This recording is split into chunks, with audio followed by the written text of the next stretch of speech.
Alright, time to look once again at the best friend of every Roman coin collector on a tight budget, Emperor Gallienus. I never get tired of collecting his coins. They're just so varied, so easily available, and so affordable. Pretty much any collector can add at least a couple of his coins to their collection.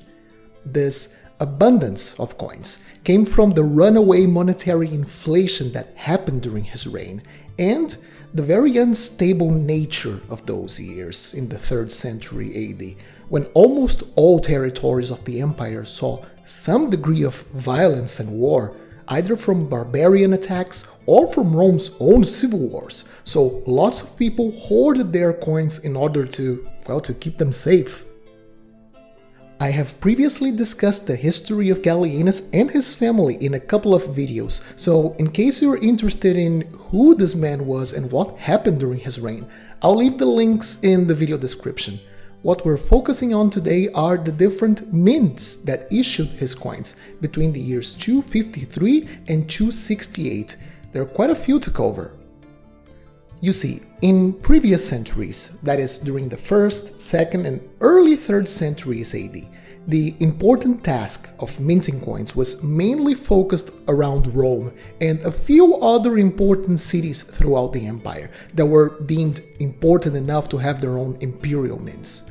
Smaller cities could request permission to strike small value base metal coins to facilitate local trade, but the issue of precious metal coins in local mints that were not directly controlled by the imperial administration was not really well seen, so it was tightly controlled, with only a handful of provincial capitals being allowed to strike silver in limited numbers. The distribution of precious metal coins from the mints to the distant corners of the empire was carried out by the very well-developed imperial road network. But as the empire plunged into the crisis of the 3rd century, the distribution of coins for such long distances became increasingly dangerous and complicated. Gallienus solved this issue by establishing a series of imperial mints at different locations of the empire, generally close to major metropolitan areas or concentration of troops, simplifying the logistics system and ensuring coins could easily reach the army, which was by far the largest expense the imperial coffers had to cover. This trend of creating branch imperial mints was already underway during the reign of previous emperors, but Gallienus was really the one to formalize this decentralization of imperial mints, a trend that would continue for centuries throughout what we know as the late Roman Empire. Gallienus had 8 active mints under his direct control. There were many other provincial mints, but today let's focus on the imperial mints. When did they open and close? And look at examples of coins of each mint, as each of them have a very unique style, and assembling a collection of all mints is quite fun and surprisingly challenging. And in case you're a collector and you're interested in assembling a mint set for Gallienus, there are a couple of catalogs I recommend. You can use these to check the legends, the bust styles of each mint, and check out pictures of different examples. It's a great visual reference for those who aren't accustomed to the particular styles of each mint. The first one is an article called The Antoniniani Collection of Gallienus by Frank Reinhardt. You can download it for free at the link I'll leave in the video description. And a second catalog is, the important RIC, Roman Imperial Coins, the main catalog for Roman coins. It is RIC Volume 5.1 by Spink & Sons. Okay, let's get started with Rome, of course. Rome struck coins for the entirety of Gallienus' reign, that is, from his joint reign with his father Valerian from 253 to 260, and during his sole reign from 260 to 268. Compared to the deluge of coppery-looking coins of his late reign, the earlier coins of Gallienus almost look like they belong to a different century. They're silvery, big, relatively heavy, and the portraits look reasonably realistic. Here we have an Antoninianus from the year 253, right when Gallienus ascended to the throne with his father. These coins have roughly 30% silver in them, maybe a little bit less. Although they look considerably better quality than a 30% fine coin due to some tricks the Romans had to improve the surfaces of their coins. So we can see a reasonably realistic bust of Gallienus wearing a cuirass, and these earlier coins were still big enough for proper long legends to be put around the design. Here we can read the emperor's full regnal name, Imperator Caesar Publius Licinius Gallienus Augustus. On the reverse, we have an image of the god Jupiter. The reverse is quite worn compared to the obverse, a typical sign of the drop in quality of coins struck at that time. So we can see the god standing, holding a scepter and a thunderbolt, and the legends read, Jovi Conservatori, Jupiter the protector, roughly translated. As I previously said, the Rome Mint continued to strike coins from the very beginning of Gallienus' reign all the way to the very end. So just as a curiosity, here's a coin struck between 264 and 266. So this is an example of a very late coin in his reign. Notice how the intrinsic value of the coin was sucked out of it. It was debased to oblivion, with coins such as these having less than 10% silver in them, probably around 5%. When a coin was debased to such a degree, the surface improvement techniques they used on previous, better coins wouldn't work anymore.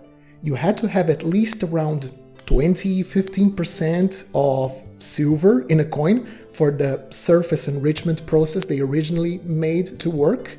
For these later coins, a mere silver wash was applied to the surface, but as we can see in this example, a little bit of circulation was enough to erode the silvering away, exposing the coppery surface underneath. Next, let's move to the north of the Italian peninsula, to the mint of Mediolanum, modern-day Milan. Mediolanum was the scene of the most important military episodes in Gallienus' career.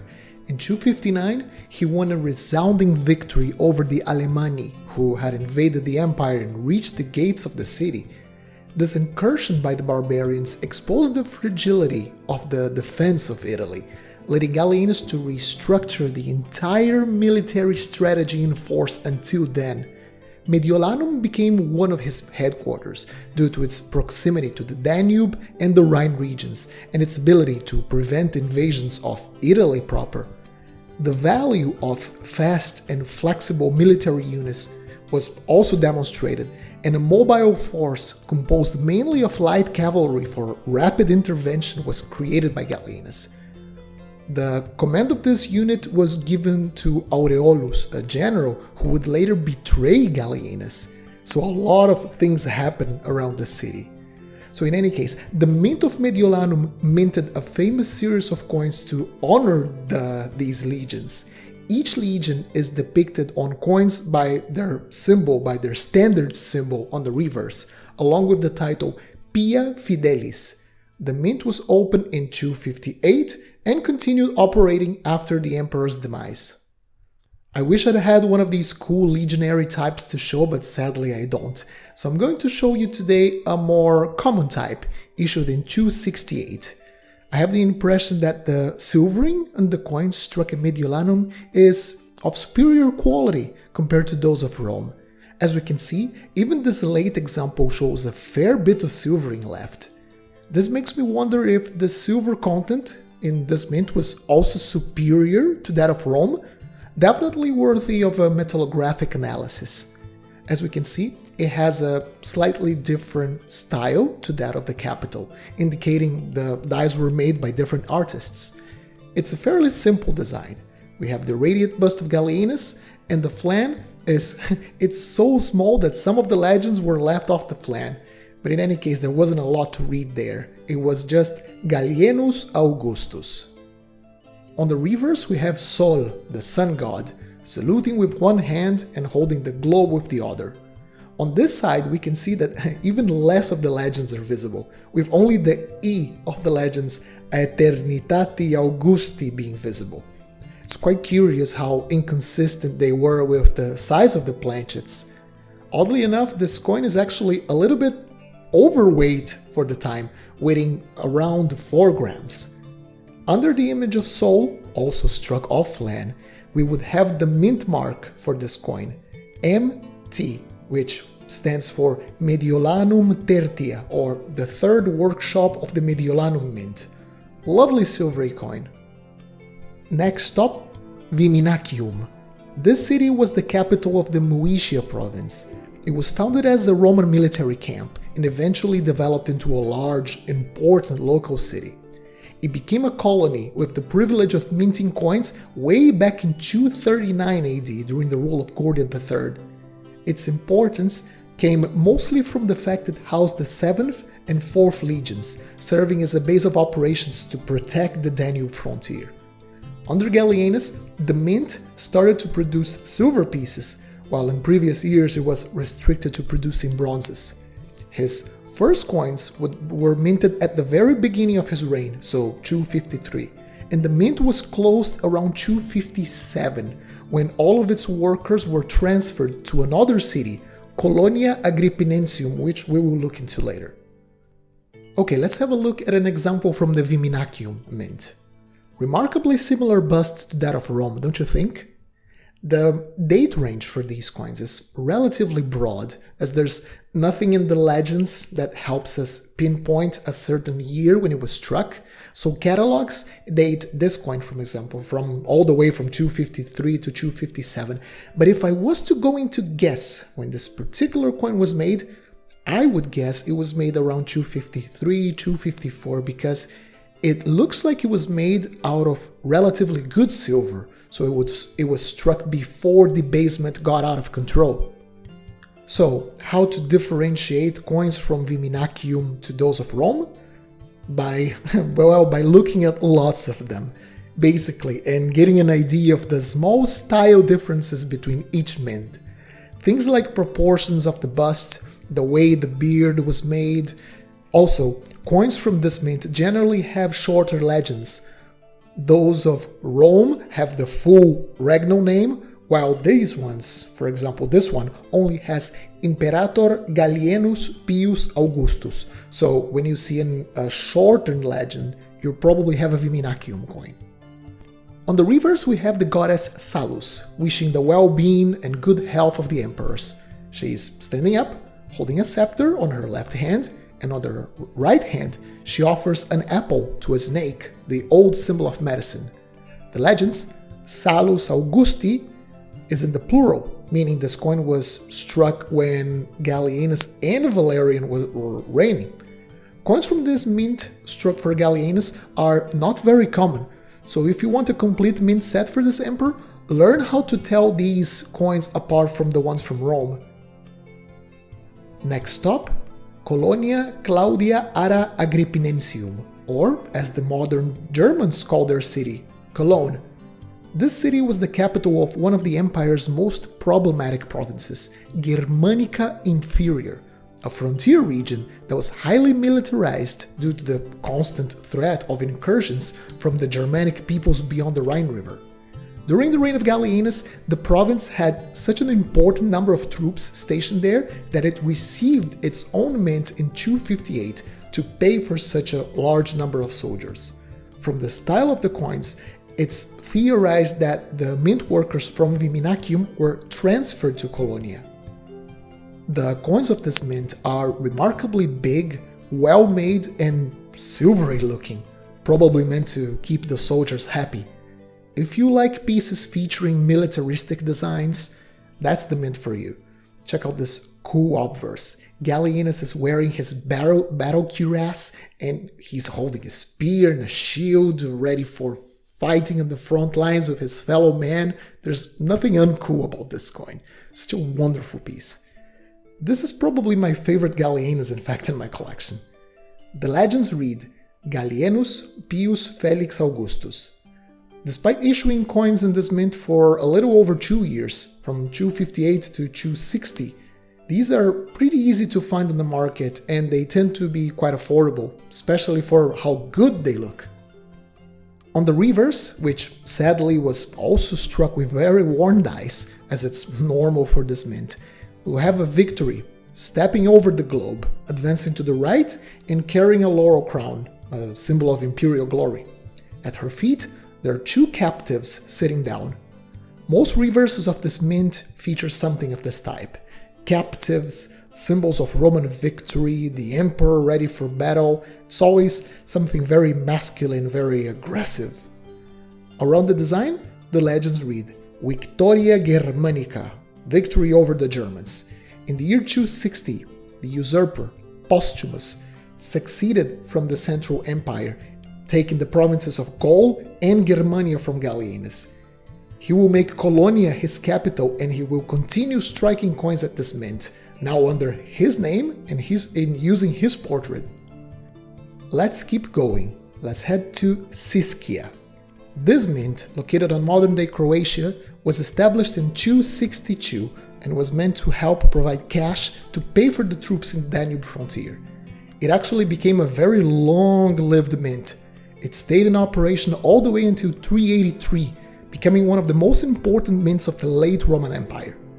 The coins made by Gallienus in this mint aren't particularly spectacular, unfortunately. When it was open, the economic situation of the empire was already quite bad. Starting at around 260, so 2 years prior, when Valerian was captured by the Sasanians and Postumus took control of the silver mines located in Hispania, the supply of silver available to make coins basically collapsed, and the base had to get even worse to keep producing coins with the little silver they had available. The result is what you see on your screen. This piece, struck around 266, looks pitiful compared to the nice, silvery coins struck just a decade before. The silvering in this example is gone, but there is a little bit of silver in the alloy. I see a lot of people making this mistake of saying these are pure copper coins. They're not. This coin probably has around 5% silver. It's not much, not enough to shine through all of that copper, but it is there. It's actually kinda hard to find a coin from Siskia with good silvering, let alone full silvering. The bust is also quite simplistic looking. They had to strike a lot of these, so die engravers didn't have enough time to sculpt each die to fine details, resulting in very simple designs. Still, Siskia has its unique features. Gallienus looks particularly jowly in this portrait. The legends are very straightforward. Gallienus Augustus, Gallienus the Emperor. The reverse die this coin was struck with was just obliterated. Poor little thing. But we can still make out what's in here, roughly. Photoshop is gonna need to help us here. What we have is Pax, the goddess of peace. The idea of peace for the Romans was a little bit different to what we think today. Despite this nice, benign looking figure here, standing, holding an olive branch which symbolized peace, the idea of Roman peace was the peace that came after military conquest. It was a peace through subjugation, an imposing of Roman law. The legends, quite simple as well. Pax Augusti, the peace brought by the emperors. Alright, now let's head to the great capital of the Roman East, Antioch. Antioch was an old city, founded by the Greeks centuries before the arrival of the Romans. During the Roman period, the city's mint produced its own set of denominations, meant to circulate in the province of Syria. But starting in the mid-2nd, 3rd century AD, denominations in the imperial standard were also minted. As soon as Gallienus and Valerian became emperors in 253, the mint started producing coins in their name. Production stopped around 256, when the Sasanian king, Shapur I, sacked the city. The mint only reopened around 261, when Odenatus of Palmyra, an important general, helped Gallienus retake control of the east. Curiously, coins of Antioch never seem to have dropped below 10% silver content, even at the lowest point where coins of Rome, for example, only had 5% silver. The east seemed to have been surprisingly prosperous and resilient economically in these troubled times, and debasement wasn't as severe over there. This means often you will find coins of big size, good weight, and many with a good amount of silvering left, like this example we have here. It has this very unique Eastern style that looks more abstract when we compare it to Western mints, but the Emperor is still recognizable. We can see some of his typical features like his neckbeard. The kind of portrait might not be for everyone, but put an Antioch coin side by side with a contemporary Roman piece, and in my opinion, as a store of value, as a tool for trade, the Eastern coins are clearly superior. This particular one was made around 263. Remember that previous coin from Siski I showed you? It's contemporary to this one, but the Antioch coin probably has twice as much silver in it. On the reverse we have once again the image of Sol Invictus, the sun god. The cult of Sol originally spread to the Roman Empire from the east, so the very first sun worshippers could have perfectly been people from Antioch, and many Eastern coins feature the solar deity, more so than on the west. As for the legends, it reads Aeternitate Augustorum, the eternity, the everlasting presence of the emperor. What a great little coin. And they are very common as well, so if you're assembling a set of Gallienus coins, Antioch is really easy to get. Close to Antioch, we have the mint of Samosata. It was originally opened in 255 by Valerian as an auxiliary mint to Antioch to ramp up the production of coins due to the massive mobilization of troops for the war against the Sasanians. It was active from that year to 260 when Valerian was defeated and captured by Shapur. It might have been at some point a moving military mint, accompanying Valerian while he was on the march. The style of Samosata is unquestionably Oriental, Eastern, like those of Antioch, although the portraits look remarkably different, showing the engravers from Samosata were not the ones from Antioch. The busts are generally bigger, blockier, they feel more of the flan, and as a personal note, the necks in the coins of Samosata aren't as proportionately massive as those of Antioch. They have better proportions in my view. This example, dated between 256 and 260, features Gallienus looking to the right. As I said, notice the clear difference in style on the bust. The legends are also pretty long. It reads, Imperator Caesar Publius Licinius Gallienus, Pius Felix Augustus. I think these are the longest legends we've seen so far. Very high quality silver in this coin as well, so it was probably minted around 256, so the earlier range date.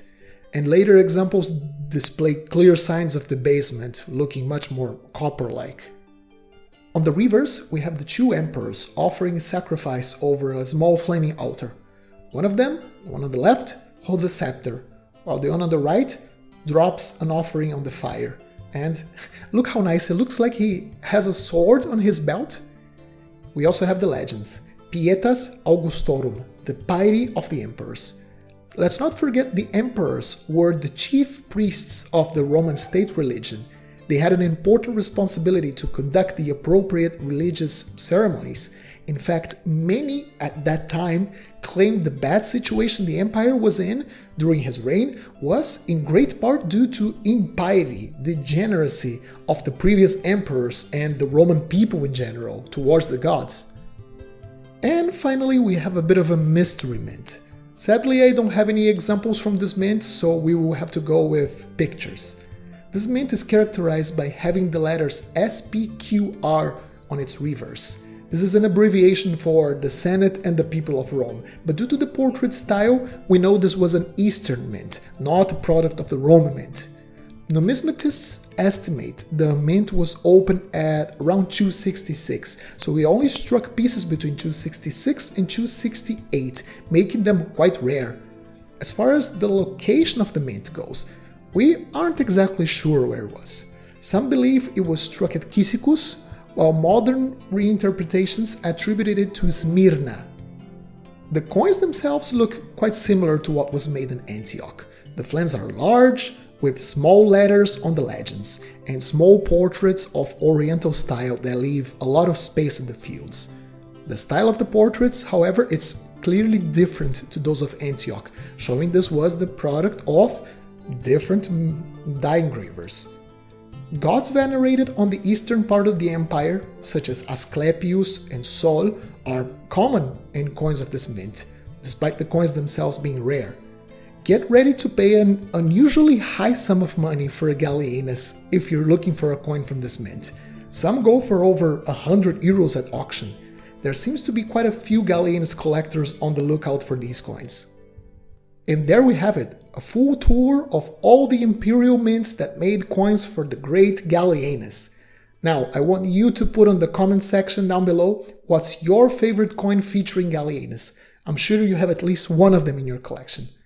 Alright, I hope you enjoyed this episode. Leave a like and consider subscribing if you did. Happy collecting, and I'll see you soon.